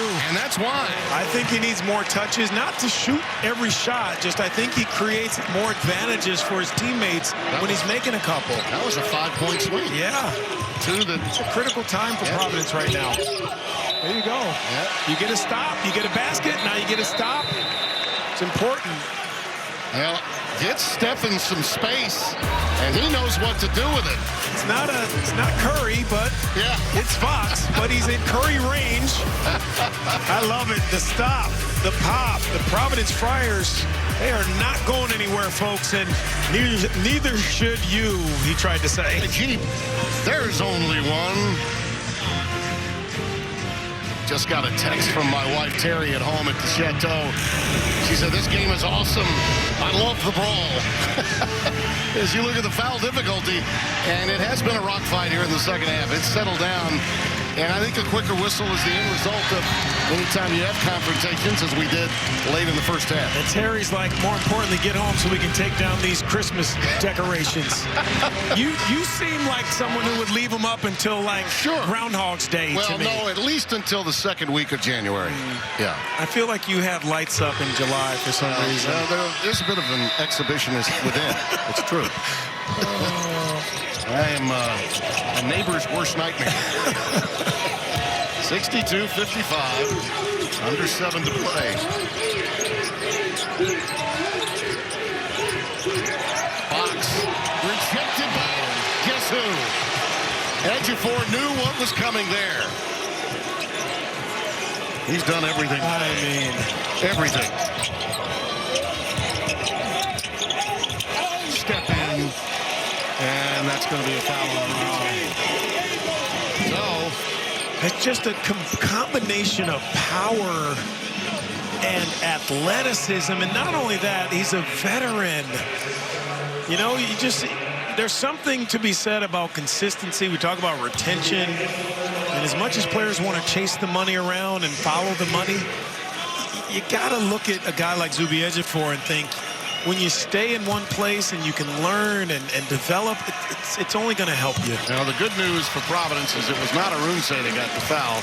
Mila reached in, and he picked it up, and that's just number 3 on him. And I'm not saying guys shouldn't, you know, go out there and find out what their value is and try to make some money for themselves, but I'm just saying Zuby's a poster child for staying at one place, creating a network, and trying to learn and understand where you are, you know, being where your feet are. It's so important. A lot of people have forgotten that he was at Kansas. That's right. And, of course, and could have hopped around and he didn't. Yeah, Hopkins was at Kentucky. Oh, boy, Sellers would have had a magical moment had it gone. Unfortunately for him, it did not. And Providence is again skating on thin ice. But another steal. Jameer Jones decided on his own to take it. Rack to rack. That's why he's got to stay out of foul trouble. Yeah. You know, he really is important to the style that Kim English and Providence want to play at. One of the few mistakes that Zuby Ejiofor has made the entire game. And then look at the vision. This is where I think Jameer is at his best. In transition, great athletic ability, getting up and down, and you got to stay on the floor. This could be his 5th straight game scoring in double digits. Yeah. Averaging 14 a game during that span. Well, again, a reminder, this is the first of 3 that we have for you today. And it caps off with a primetime offering on Fox. Big Ten showdown, 5th-ranked Purdue against Wisconsin.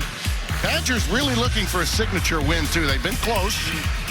Had a chance with Villanova, lost in OT in a game Jimmy Jackson and I had. Jimmy will be teamed up with Jason Benetti for that one. They got some size, Wisconsin, as well, that could give Purdue some problems. Correct. And, of course, coming up after our game, Houston Cougars will be taking on Cincinnati. Tell you that second game of the afternoon. Nick Boyd, another special guard Wisconsin has there. He can really score the ball. Speaking of that game that's coming up immediately after ours, in a few moments, we'll be taking you, some of you fans, to that game. A game available on FS2. Both games are streaming on the Fox Sports app. We'll get you to Houston, Cincinnati right here on Fox at the conclusion of this one. But people in those markets, the Cincinnati and Houston markets, will not miss any of it. Sellers, Arunse on the offensive glass, and he's fouled. Zuby reaching in. Mitchell was also there. Yeah. And it is going to be Ejiofor that gets the foul. And that's number 3 on Ejiofor. And that's only because Mitchell allowed the offensive rebound. You know that Zuby was put in that spot, so you're undersized. Coaches always say, get your work done early. That means when that ball goes up, start walking your guy backwards. Yeah. You know, a foot can be all the difference in the world. But that was Zuby trying to come over and help as Mitchell allowed that offensive rebound by Arunse. And Zuby's played every single second of this half, Tim. I mean, that's what I was looking at him. He's not breathing heavy, but he's playing so hard. The shape. Give him credit for that. Every time St. John's has been on the precipice of getting a big double-digit lead, Providence has answered the bell. And Arunse with another clear out. Down by only 5, and here goes Jones. Oh, a whirling dervish. He left Hopkins with lingerie on the deck. Hello, how do you do? It's 64-61. Big time 6-love run for the Friars. St. John's is 0 for their last 5, 1 of their last 8. So you start to feel like they're playing to not lose instead of playing to win. And Providence, they feel it. They smell it. End-to-end, Arunse. Say what? Say Arunse. Timeout. Big time. And it's 64-63.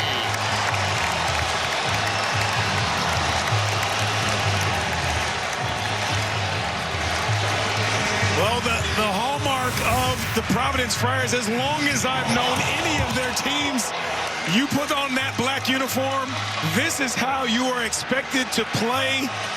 The spin.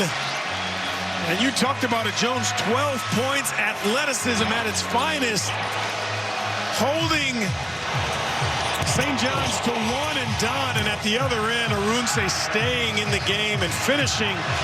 Friars down 1, where there was a point at about 6.5, 7 minutes where they needed down 10. They needed to hang on, and they have not only hung on, they've come back into this game. They were down 9 on 2 different occasions where if St. John's makes a bucket, shoulders could shrug.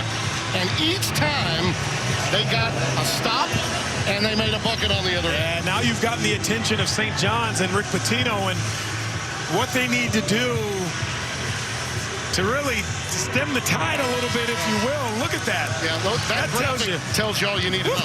You got a chip on your shoulder when you've lost that many close games, and they've lost them. And then add to that the furor in and around Providence over the loss of Bryce Hopkins. Yeah. And you can bet his old teammates, the entire city of Providence is aware of it. They want this game badly. They're playing like it's late February, not early January. They've gone through some emotional times. Ed Cooley leaving. Obviously, we're a few years removed from that, but still, there's some residual effects of that. You still feel it, and that adds to playing with that chip on your shoulder. Not only that, listen, let's remember, Providence has not played before this game in 15 days. That's the last time they played a game. And a lot of these players were on the deck last year when they lost on that Ejiofor putback in overtime. You know, and they know what happened to their season once they lost that game. They really never recovered. I still have to give a lot of credit to Kim English and his staff. The composure they've shown on that sideline to keep their guys composed is huge. We're impressed, Coach. 4.5 remaining.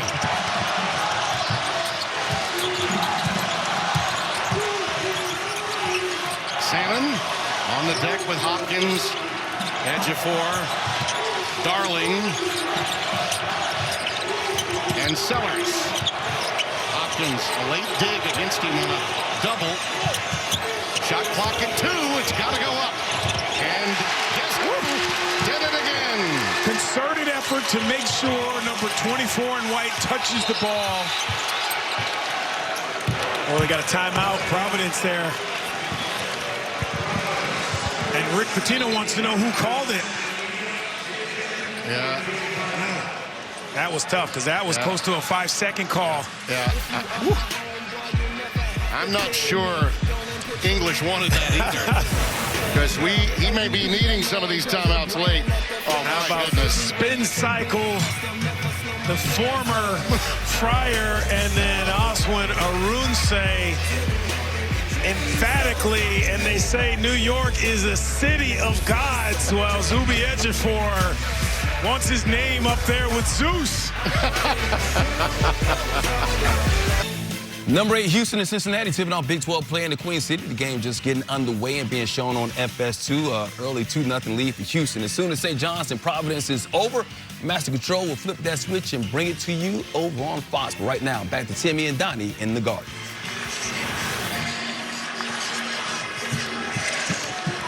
All right, Mike, thank you. And Sarge, this has been some game and some performance by Zuby Ejiofor, but Providence won't go away as you look at our game reset.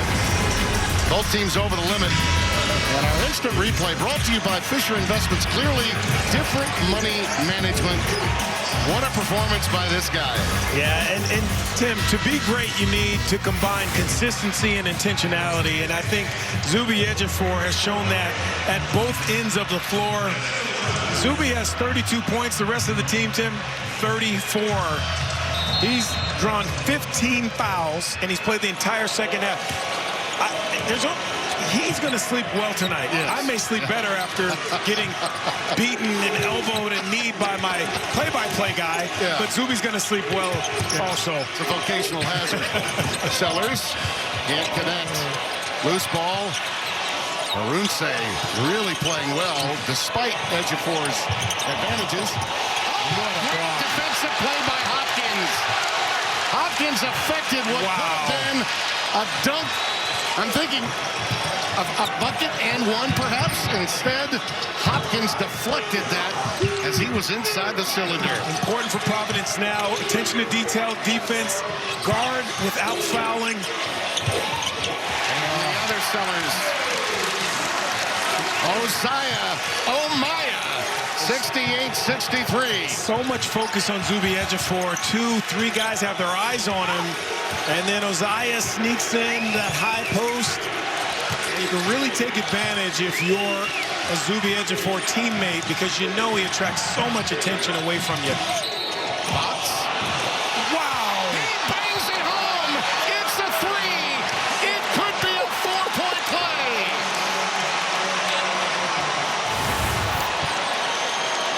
Look, you and I have both been doing this a long time, Tim. You just see players that you know can change the game, and Fox to me has been that guy whether he's making shots or not, and there you see what the fact that he thought the wherewithal that I can make this shot to even attempt it tells you a little bit of how he's built. 4 years in the Academy for Spanish Pro Club basketball. Goodness. As you mentioned, he's played across the pond and he's played it at the highest levels. 68-67, Johnny's by one. Darling looking to deal. Dribble handoff, Hopkins at the elbow. Not there. Providence with a chance for the lead on this possession. Jones, is he going to do it again? Is he going to do it again? He draws the foul on Ejiofor. And Zuby, who absolutely needs to stay on the deck for St. John's, has his fourth. Jameer Jones looks like Giannis Antetokounmpo out here. I mean, he's putting his head down and just going straight to, and no one can stay in front of him. That's understanding your game, who you are, and also understanding when you have the defense on their heels, you keep getting downhill. We may be seeing a star born in this league right now. Jameer Jones, in the second half, has been the catalyst for Providence. I agree. Yeah, and look, there's a lot of things he needs to work on, obviously. He's a young player, but he is playing to his strengths right now. Well, they've got the lead again. They've led now for 1 minute and 15 seconds all day. And Sellers picks up that foul. So defending without fouling. Now, I think we need to note, St. John's is 21 of 33 from the foul line, and getting the right guys to the foul line is important for them late. I think Jackson, if you wanted to get someone there, he's the guy. Right. Yeah, in fact, as great as Ejiofor's been in this game today, I think the moment he gets it, I would go hack-a-shack on him. Yeah. Just put him at the line. Because he's scored every other way possible. Right. But he struggled at the free throw line. Again, First points for Jackson this half. Ruben Prey will check in for St. John's now to give Zuby Ejiofor a much-needed break. Again, it's a St. John's team that, they're 78, 79%. They've had some struggles today. Certain guys at the foul line. Johnnies retake the lead by 1. 2:22 and counting. Fox gets it. Heads up play. He knew he was losing his balance, and he just took the ball and threw it at Jackson so it would be out of bounds off St. John's. Watch the presence of mind here. He knows he's going to be out of bounds. Yeah. He had to do that.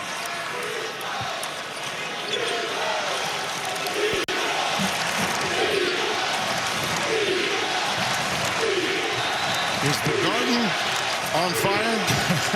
And the Providence fans, although there aren't as many, they've been heard from too.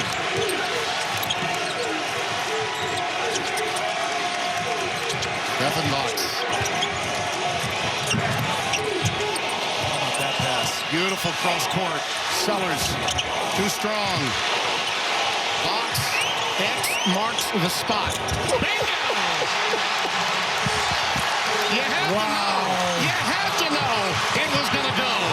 72-70. Timeout, St. John's.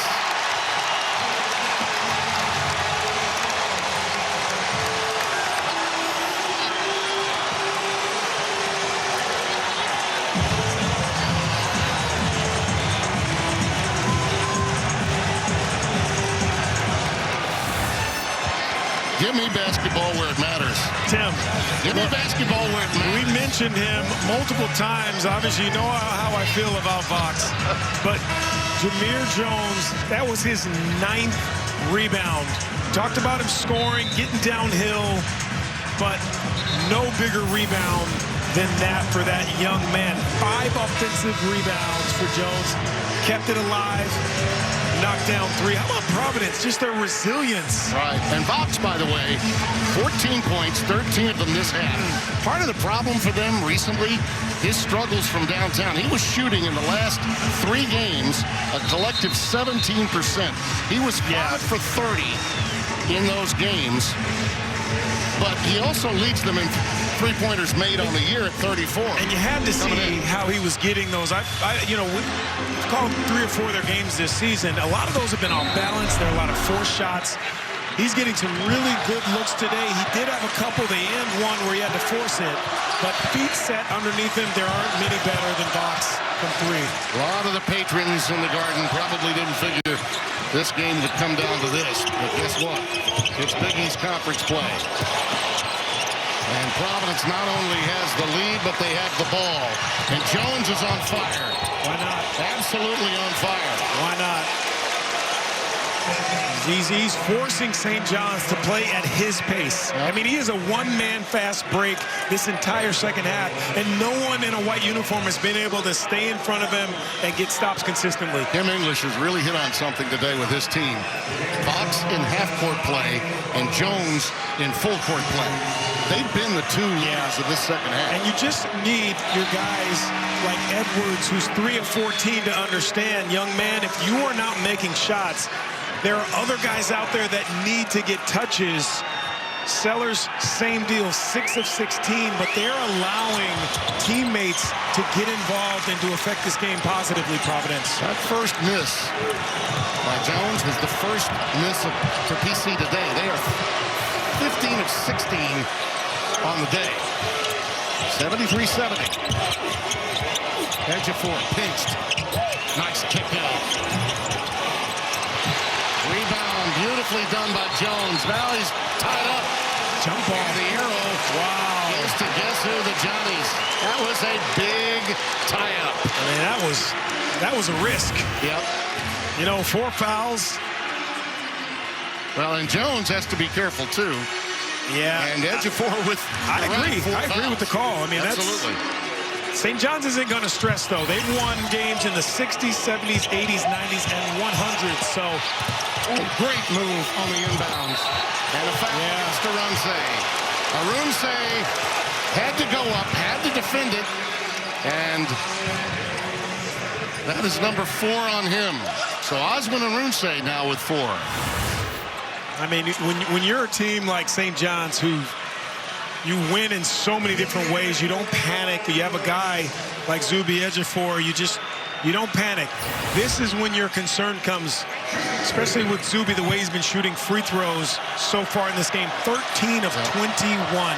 If we go to overtime, foul issues are going to be huge for both teams. That's if we go to OT. Feels like we're already in overtime. It does. We had a rock fight second half with more fouls and field goals for quite a while. Then the game warmed up. The playmakers started making plays. It's already lasted as long as a lot of NBA games, and they go 8 more minutes per half. You know what, but I'm with you. It feels like 5 minutes, Tim. Yeah. Underwater. Yeah. That should be clear. 73-71. Got to get it in. Got her on the baseline. Got help from Jones. Yep. This is a good matchup. Talk about 2 outstanding athletes. Mano a mano. Jones on his own. Using the window. It did catch rim, so a fresh clock. Ooh, Vox had it right where he wanted it. Time is on your side, though. Yep, it is. It's a really good decision to hold that up. Use that clock. Against Hopkins. Beautiful crossover. What a dish! And I can't drive 55. Arunse. It's 75-71. Johnny's down by 2 buckets now. Ejiofor from deep. Iron unkind. Providence has it. Vox on the run out. Bingo! And a signature W coming the Friars' way. Easily the biggest in Kim English's career. It's over. Friars pull it off in the Garden, and the Big East season is officially here. I guess that's what 15 days off gets you. Fresh legs, and they needed it, Providence. What an impressive game. Really from start to finish. Early, they got off to a slow start, Tim. They stayed with it. I mean, what a wonderfully coached game. Composure, the players late, understanding who they were. I mean, every guy who stepped on the floor helped for Providence. Awesome. This guy right here, Vox, Arunse, who was a constant, but Jameer Jones, who I think jumped higher in the background there. Oh, maybe the coach did too, with just enormous plays made late. And things unraveled for St. John's on the last 2 possessions. They wound up settling on deep threes from guys that don't specialize in that area. Vox with 16 points, 15 of them in the second half. What a game. Cincinnati and Houston coming your way in just a few moments. I want to thank Ethan Cooperson. Many thanks to our producer, Joe Williams. Donnie Marshall by my side. Tim Brando saying so long. We'll see you next week when Creighton takes on St. John's in Omaha. It's the first of 3, and you're going to love it every bit as much as we did today. So long from New York.